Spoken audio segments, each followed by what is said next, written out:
4월 10일 토요일 새벽 아침입니다. 우리 함께 말씀 보겠습니다. 우리 출애굽기 3장 13절에서 22절입니다. 어제 모세가 하나님께 질문하는 장면이 있었습니다. 내가 누굽니까? 내가 누구길래 이 사역을 감당하겠습니까? 라는 모세의 질문에 너는 이러이러한 사람이야 라고 그 모세에 대한 어떤 삶이나 모세의 어떤 그 모습을 규정하지 아니하시고요. 하나님 관점으로 대답을 하시죠.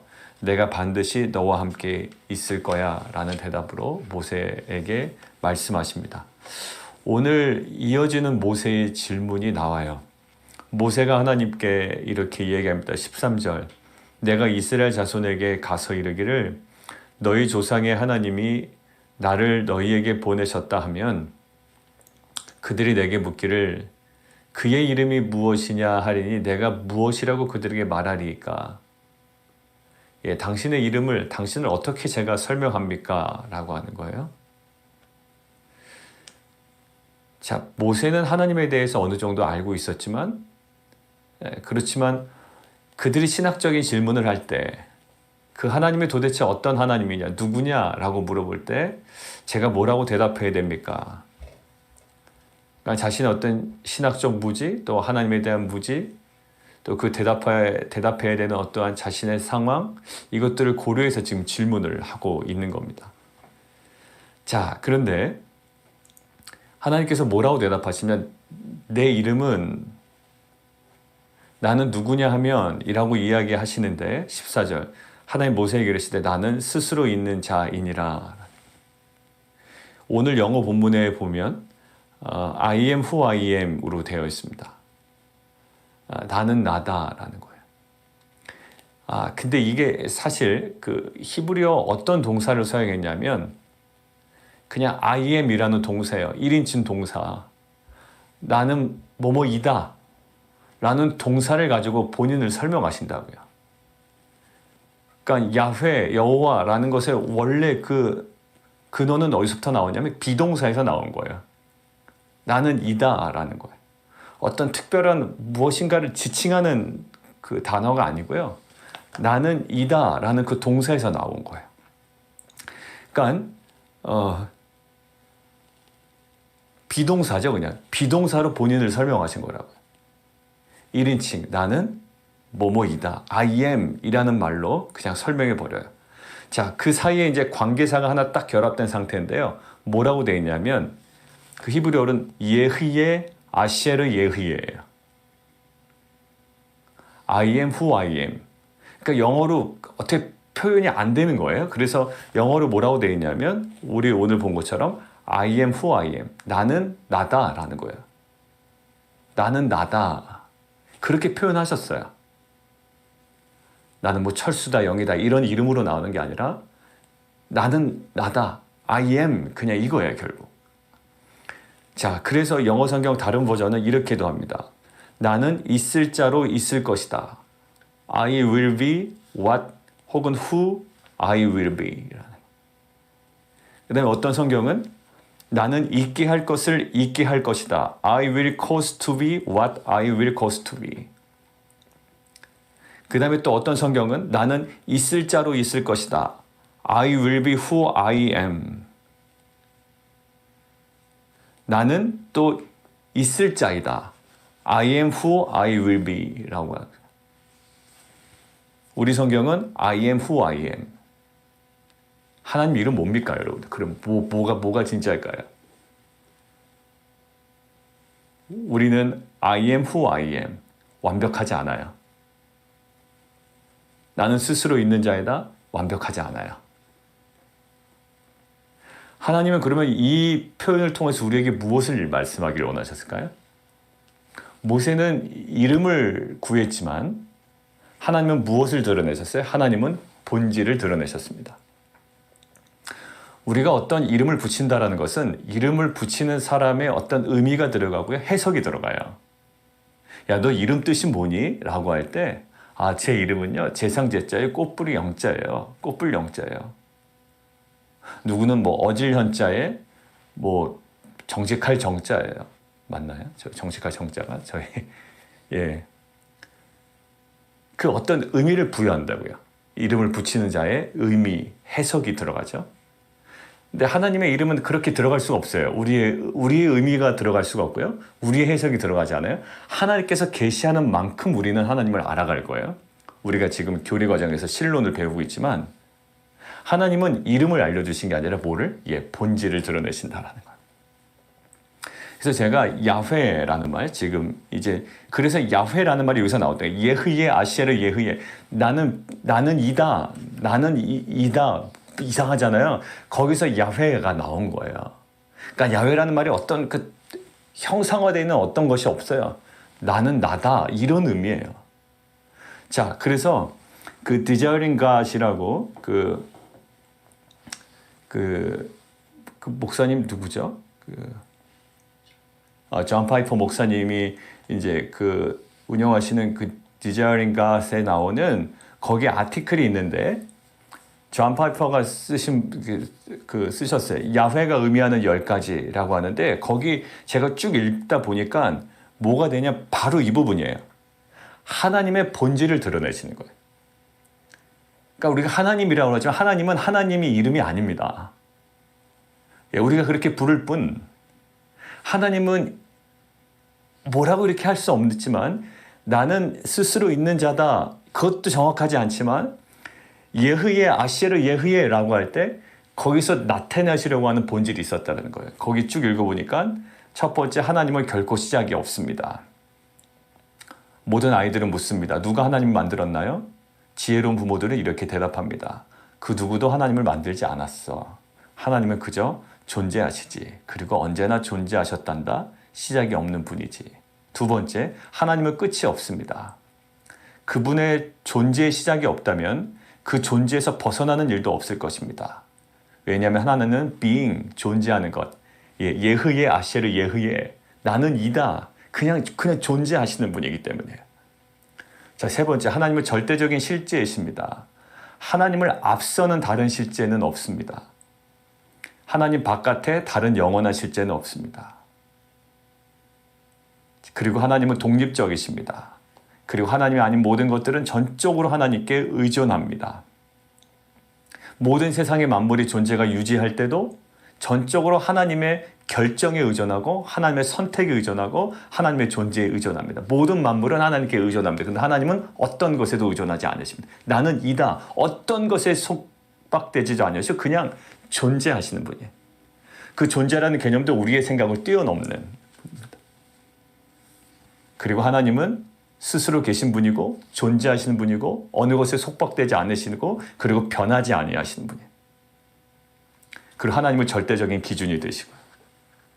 자, 이 모든 것들을 통해서 자, 우리가 그동안에 배웠던 그리고 지금 교리 과정에서 우리가 함께 나눈 하나님의 본질에 대해서 하나님께서 자신의 이름을 나타내시면서 결국 하나님의 본질을 드러내시죠. 결국 왜 그러실까요? 그게 중요해요. 나타내셨다라고 중요한 게 아니라 지금 이 순간이 어떤 순간입니까?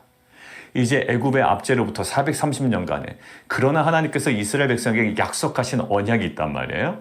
이 언약이 이제 애굽에서 탈출하는 것으로 출애굽하는 것으로 드러나고 단순히 출애굽이 아니라 이스라엘 백성들을 가나안 땅으로 보내셔서 가나안 땅에서 하나님 나라를 세워나가고 궁극적으로 이 열방을 하나님의 구속사를 성취해 가신다고요. 그러니까 하나님의 말씀이 성취해가고 있는 중에 가장 궁극적인 이 모든 변화의 핵심이 누굽니까? 하나님이세요. 그러니까 이스라엘 민족의 탁월함이 아니라 모세의 탁월함이 아니라 하나님이 그 일을 행하신다니까요. 그러니까 이 하나님이 누구신지에 대해서 단순히 이름을 알려주신 게 아니라 이 모세와 이스라엘 백성에게 뭐를? 하나님의 본질을 그들이 깨닫기를 원하는 거예요. 어떤 본질에? 하나님은 시작도 끝도 없으신 분이에요. 그리고 어떤 것에도 의존하지 않으신 분이고 모든 만물은 하나님께 의존하고요. 그렇기 때문에 하나님은 뭐다? 절대적이신 분이라네요. 모든 것들은 다 변해도 모든 것들은 환경에 따라서 변화되고 또 수정될지라도 하나님은 절대로 언약이 있어서 뭐 하신 분이다? 신실하신 분이다라는 거야. 그러니까 이스라엘 백성은 사실 상황은 좋지 않았습니다. 계속 핍박과 고난은 더욱더 가중된다고요. 그런 하나님께서 하나님의 본질을 드러내심을 통해 그들이 무엇에 대해서 확실히 소망할 수 있겠나요? 신실하신 하나님, 뭐에 대해서? 언약에 대해서 신실하신 하나님. 우리도 마찬가지입니다. 코비드 19, 누구는 경제적으로 더 좋아졌다고 그러고 누구는 어렵지 않다라고. 근데 나는 어렵고 가정 형편은 저 사람은 좋아 보이지만 나는 여전히 가정적으로 또 어려움도 있고 불화도 있고 배우자와의 관계에 또 여러 가지 상처도 있고요. 근데 그 모든 것들을 초월하여 하나님은 우리의 가정 가운데, 내 인생 가운데, 우리의 자녀 가운데 불편하고 어렵고 지금 부족한 인생처럼 보이지만 하나님께서는 아주 신실하게 스스로 존재하시고 어떤 것에도 의존하지 아니하시며 시작도 끝도 없으신 하나님께서 이 언약을 신실하게 성취하실 거라는 거예요. 우리가 단순히 그냥 어떤 일이 잘 될 것이라는 그냥 막연한 기대보다 하나님의 본질을 깨닫고 하나님께 더 가까이 나아가는 것은 우리로 하여금 우리의 시선을 하나님께로 올리고 하나님의 관점으로 우리가 살아갈 수 있는 귀한 능력과 은혜가 될 줄 믿습니다. 자, 그래서 결국 하나님에 대해 본질을 계속 깨닫는 모세는 결국 어떻게 될까요? 이 하나님 본질에 대한 모세의 지식은 결국 모세의 권위의 근거가 됩니다. 다시 한번 설명합니다. 하나님 본질에 대한 지식, 모세의 지식. 하나님은 어떤 분이시다라는 이름을 물어봤지만 하나님은 자신의 본질을 드러내신다고요? 이 엄청난 하나님의 본질에 대한 이 모세의 지식은 결국 나중에 모세의 권위의 근거가 됩니다. 우리 한번 보세요. 실제로 여러분들 누가 권위 있는 자입니까? 정말로 하나님의 본질을 깨닫고 하나님의 위대하심과 하나님의 그 높으심. 그래서 우리가 교리 과정에서 얘기했는데 정말 우리가 예배 때 기도회 때나 이럴 때는 우리가 고백의 찬양도 하지만 예배 때 그 하나님의 속성에 대해서 하나님의 본질에 대해서 찬양하면 우리의 영이 막 살아나는 것 같아요. 왜? 우리의 영은 정말로 우리가 절대적으로 경배할 대상을 찾고 있거든요.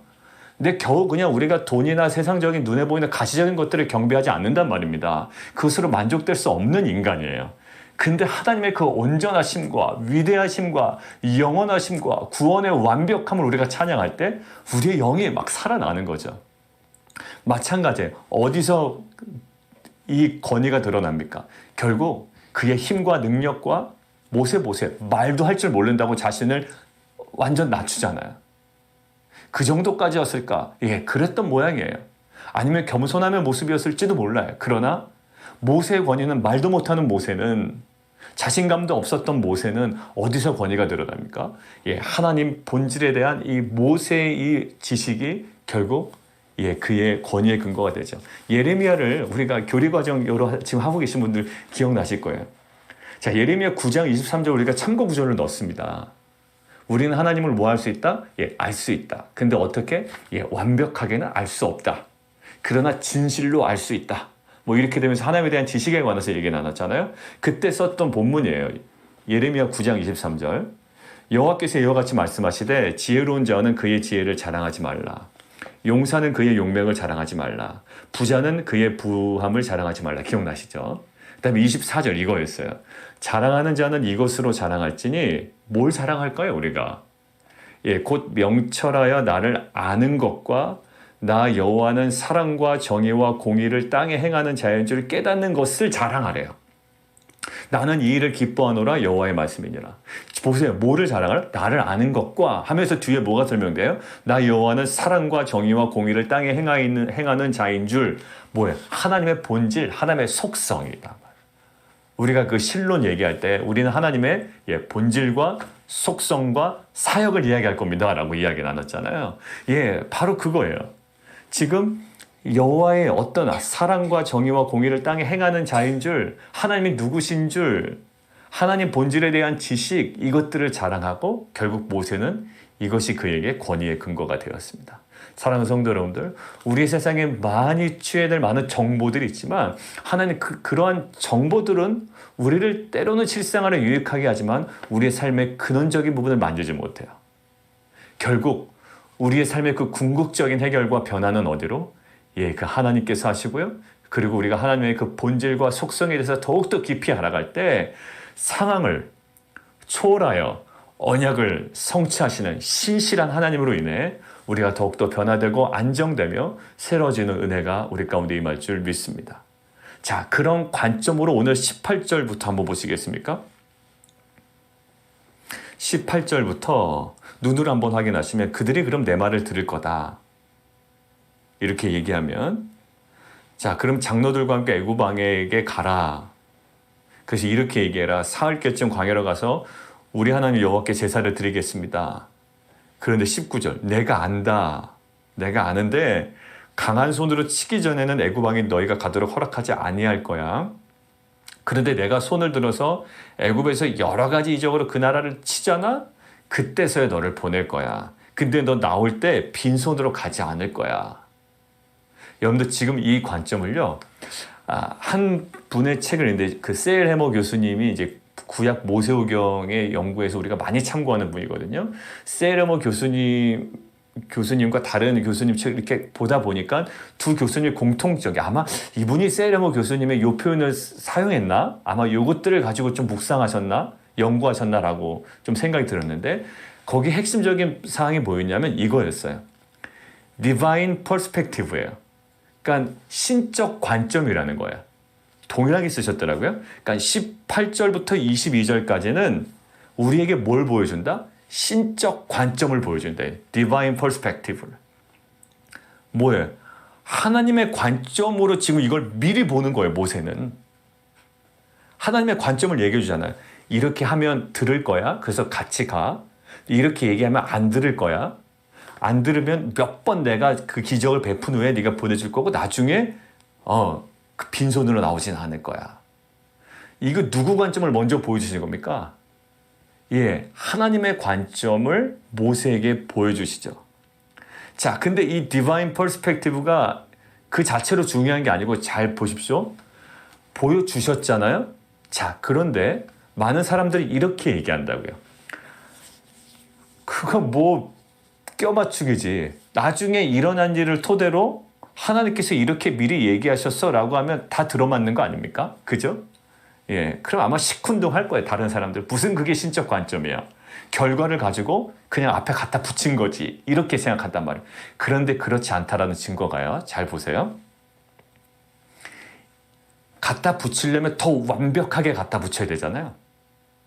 오차 없이. 그러면 오히려 그 신적 관점이 이렇게 정확하게 성취됐다라는 것을 오히려 막 더 드러내기가 쉽지 않겠습니까? 그런데 실제로 이 디바인 퍼스펙티브, 하나님의 신적 관점에서도 변화가 약간 나타나요. 뭐냐면 교수님이 얘기한 게 모디피케이션이 나타난대요. 수정이 나타난다라는 거예요. 근데 그 수정이 나타날 것을 염두에 두고 미리 다 앞에 걸 바꾸는 게 아니라 그냥 두고요. 나중에 수정이 일어나. 그러니까 조금 안 맞는데 이런 부분이 드러난단 말이에요. 자, 그게 몇 가지로 얘기하냐면 두 가지 정도로 얘기하셨는데 하나는 뭐냐면 아론의 등장이에요. 이건 모디피케이션이라는 게 보다 추가죠. 아론에 대해서 하나님께서 언급하지 않았어요. 장로들과 함께 가라. 근데 아론이 등장하지 않죠. 근데 이것들을 어떻게 보냐면 하나님께서 구체적인 신적 관점으로 얘기하셨지만 대략적인. 근데 아론이 갑자기 등장하는 것은 뭘까요? 예, 모세의 머뭇거림과 모세의 주저함 때문에 결국 나중에 하나님께서 내가 아론 붙여줄게 라고 하시잖아요. 그러니까 결국 하나님의 신적 관점에는 뭐에 대해서 개방되어 있다? 인간의 행동에 대해서 개방이 되어 있다는 거예요. 이 개방성이 있다는 거예요. 그러고 보니까 그래요. 하나님께서 우리에게 분명히 신적 관점을 언약을 통해서 우리에게도 주셨다고요. 이렇게 어떤 빛과 소금이라는 구체적인 관점을 부셨죠. 이런 거야. 너희 공동체는 이렇게 이룰 거야. 지금은 싹이야. 그러니까 지금은 합치면 안 돼. 지금은 오히려 이 싹의 과정을 너희가 천천히 밟아가야 돼. 그리고 나중에 자라날 거야. 나중에 열매의 때가 올 거라고 이제 하나님께서 구체적으로 말씀해 주시잖아요. 근데 결국 그 안에 다시 막 싹으로 돌아가는 것 같고 오히려 어려워지는 것 같고 막 이런 상황이 되죠. 왜? 그게 하나님께서 마음을 변하신 게 아니라 실은 거기에 상당 부분 요소가 뭘까요? 우리의 욕심, 우리의 마음의 변함, 우리의 완악함, 이것으로 인한 여러 가지 상황의 변화는 충분히 경험할 수 있어요. 하나님께서 우리에게 약속하셨지만 경제적인 상황이 어려워서든 아니면 나의 욕심이든 나의 판단의 실수건 여러 가지로 그 상황은 변하게 됩니다. 그런데 보십시오. 분명히 18절 보면 그들이 내 말을 들으리니 돼 있었어요. 그들이 누굽니까? 이스라엘 백성들이죠. 이스라엘 백성들이 말을 듣습니까? 안 들어요. 안 들어요. 처음에 불순종이 나온다고요. 그런데 나중에 4장 31절에 보면 4장 31절 한번 눈으로 확인하실까요? 4장 31절. 14일 본문입니다. 14일 본문. 14일 본문 91페이지에 있나요? 91페이지. 30절에 백성 앞에서 이적을 행한 후에 백성이 믿습니다. 그래서 여호와께서 이스라엘 자손을 찾으시고 그의 고난을 살피셨다함을 듣고 머리 숙여 경배합니다. 그 전에 시큰둥했다가 이제 이적을 행하니까 이제 이스라엘 백성들도 믿어요. 아이 목사님 그러면 결국 말을 들으려니 그 맥락에서 맞잖아요. 근데 중간에 또 변화가 일어납니다. 6장 보세요. 6장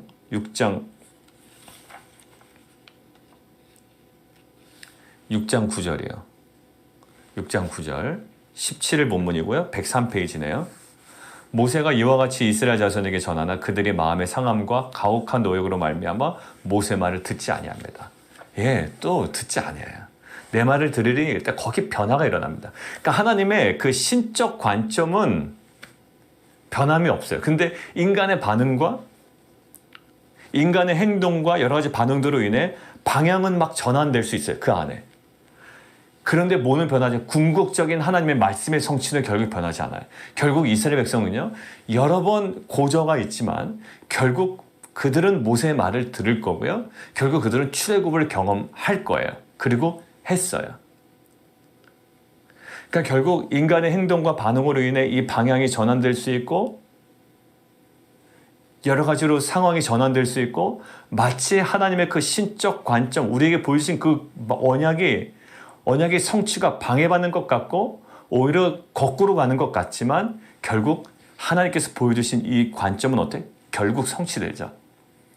예, 이것들은 큰 관점에서는 결국 이루어집니다. 여러분들 그 창세기 13장 한번 보세요. 안 찾으셔도 됩니다. 창세기 13장에 약속의 땅에 갔죠. 약속의 땅에 그 아브라함이 도착했습니다. 이제 알아요. 이곳이 약속의 땅이지. 근데 13장 1절에 뭐라고 되어 있냐면 그 땅에 뭐가 임해요? 기근이 임해요. 자, 그러면 분명히 약속의 땅이에요. 그 땅에서 너를 번성하게 하실 거라고 하는데 기근이 임합니다. 그러면 헷갈려요. 우리도 마찬가지야. 하나님께서 이 미국에 내가 약속으로 보냈어. 하나님께서 어느 나라에 또 어느 직장에 어느 사업에 내가 약속으로 하나님의 언약을 주셔서 그 땅으로 보내시고 그것을 시작하게 하셨다고요. 근데 오히려 직장에서 어려움이 있고 사업이 잘 안 되고 약속의 땅인 이 가나안 땅이 기근이 임한다고요. 여러분들 그러면 헷갈립니다. 헷갈리니까 아브라함이 어떻게 하죠? 헷갈리는 상황에서 또 헷갈리는 거예요. 그래서 어떻게 해요? 애굽으로 그냥 내려갑니다. 하나님께 묻지 아니하고요. 어떻게 보면 실패죠. 보세요. 하나님의 언약이 완전 거꾸로 돌아가는 거예요. 신적 관점을 아브라함에게 넣어주셨어요. 그리고 아브라함은 그것에 순종해서 그 땅에 갔습니다. 그러나 기근 때문에 헷갈렸고 그리고 이 마음의 동요가 일어난 아브라함은 자기가 스스로 하나님께 묻지도 아니하고 애굽으로 내려갑니다. 이거 완전 뒤에 엉킨 것 같잖아요. 그러니까 하나님께서 아브라함이 보여줬던 신적 관점이 지금 다 엉망이 되는 듯해요. 그런데 13장 보세요. 결국은 하나님께서 아브라함의 손을 이끌고 그 오늘 이야기한 것처럼 그냥 돌아오는 게 아니라 많은 것들을 손에 다 부여하시고 금, 은, 많은 폐물과 그 가축들을 아브라함에게 오히려 많이 부여하시면서 돌아오십니다. 하나님의 그 회복하는 관점, 회복시키는 일들을 우리가 볼 수 있어요. 아브라함의 반응으로, 아브라함의 잘못된 반응으로 지금 하나님의 그 신적 관점에 손상이 되는 것 같아요. 그런 하나님은 오히려 아브라함의 손을 이끌고 약속의 땅으로 다시금 돌아오십니다. 창세기 13장 잠깐만 눈으로 한번 확인할게요. 창세기 13장에 이렇게 되어 있죠. 자, 20절에요. 16절. 바로가 그로 말미암아 아브라함을 후대함으로 아브라함이 양과 소와 노비와 암수 나귀와 낙타를 얻었어요. 근데 그게 이제 실패로 돌아갔죠.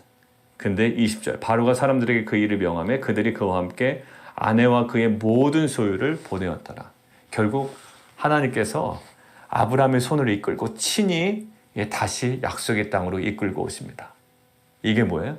하나님의 일하심이죠. 자, 그런 관점에서 하나님의 그 속성을 다시 한번 볼게요. 아까 얘기했죠. 하나님의 속성을 아는 것은 중요합니다라는 거예요. 우리가 후회 많이 합니다. 하나님께서 이 언약의 말씀을 주셨는데 내 욕심으로 그르쳤다라는 느낌이 딱 올 때가 있어요. 그때 그 선택을 하면 안 되는데. 하나님께서 이런 언약의 말씀을 주셨는데 내가 너무 욕심 부렸어 라는 거예요. 내가 그릇된 선택을 했어. 자, 그때 우리는 어디로 돌아가요? 하나님의 속성. 아까 누구요?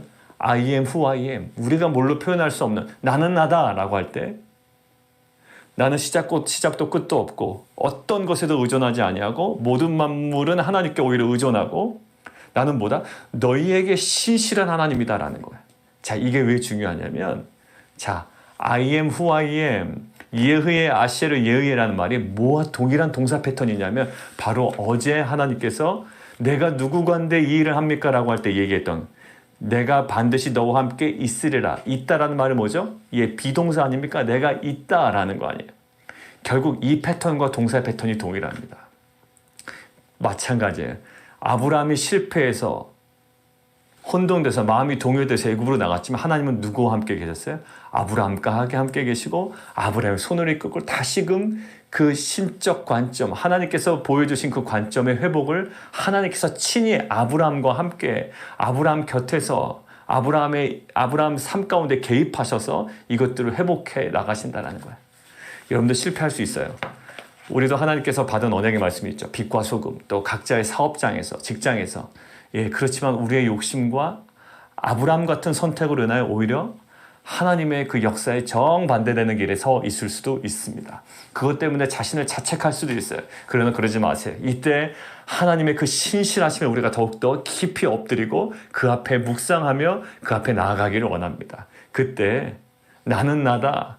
예흐예, 아시에르 예흐예라고 이야기하시는 하나님의 그 본질에 대해서 드러내신 그 하나님께서 그 신실하신 하나님께서 우리 삶 가운데 가장 선한 방법으로 미리 보이셨던 그 언약의 관점, 그 신적인 관점, 그 하나님의 그 일하심, 그 새롭게 하심, 우리를 회복해 하시는 그 은혜가 우리의 삶 가운데 온전히 임할 줄 믿습니다. 우리 함께 기도하며 나가도록 하겠습니다.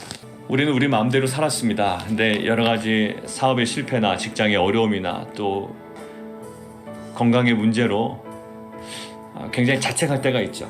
그래서는 안 됐었는데. 근데 하나님은 신실하게 우리 손을 붙잡으셔서 다시 우리 인생 가운데 허락하신 약속의 땅으로 이끌고 회복시켜 나가십니다. 그러니까 우리가 지금 실은 아브라함이 애굽에 가서는 안 됐죠. 그러나 그 가운데서도 아브라함은 오히려 느꼈습니다. 자신의 잘못을 느꼈을 거고요. 그럼에도 불구하고 신실하게 회복해 나가시는 그 언약을 성취해 가시는 하나님을 또 깊이 경험하는 기회가 되었을 거예요. 여러분들 우리가 여러 가지 모든 상황 속에 우리가 놓치지 말아야 될 것은 하나님이 어떤 분이신가라는 거예요. 내 상황이 나에게 유리하냐 불리하냐 보자 하나님이 어떤 분이시냐라는 것들을 우리가 더 깊이 경험하기를 원합니다. 우리가 신앙생활을 한다는 건 뭘까요? 하나님이 누구신가에 대해서 더 깊이 알아가는 거예요. 오늘 얘기했죠? 하나님에 대한 온전한 모세의 지식은 모세의 권위의 근거가 되었습니다. 우리가 안에 살아가는 모든 삶의 능력과 정말 진정한 은혜가 무엇일까요? 하나님에 대한 지식입니다. 우리 가운데 펼쳐진 여러 가지 모든 상황에 어려움을 주목하지 아니하며 그 신실하신 하나님, 그 하나님을 주목하는 인생 되게 도와주시고 그 하나님께서 우리 가운데 일하시는 것들을 소망하며 나아가는 귀한 공동체 되게 도와주옵소서. 우리 함께 기도하며 나가도록 하겠습니다. 우리 내일 예배를 위해서 함께 기도할까요? 내일 예배가 그 하나님의 그 본질과 속성과 하나님의 위대하심과 영원하심과 그 전능하심, 우리가 그 하나님에 대해서 마음껏 찬양하며 예배하는 시간 되기를 원합니다. 우리의 찬양부터 또 하나님 정말 우리의 간절한 기도와 또 하나님께서 허락하신 그 말씀의 은혜를 하나님 누리는 역사가 있게 하여 주옵소서. 그리고 특별히 내일 예배는 우리 새로운 방문자들이 조금 오시는 것 같아요. 제가 알기로 한 4분 정도가 오시거든요. 화요 우리 구약 하심탐사 이제 지금 미국 교회 다니시지만 조인하셨던 분이 한 분 인도해가지고 오시고, 그러니까 방문하시는 겁니다. 그리고 또 우리 선미 우리 집사님 위쪽에 사시는 우리 남편분만 일단 내일 또 오신다고 그러고요.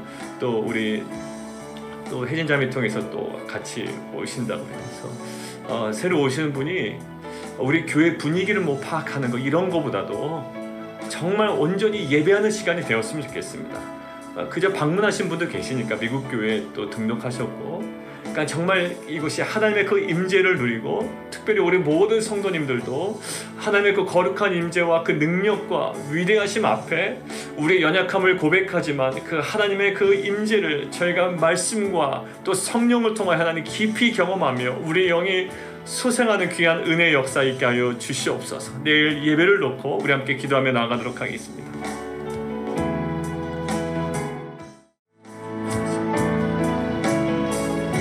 우리 모든 성도들 기도 제목, 우리 어제 저녁에 함께 또 기도했죠. 그 기도 제목과 우리 개인 기도를 가지고 함께 기도하겠습니다.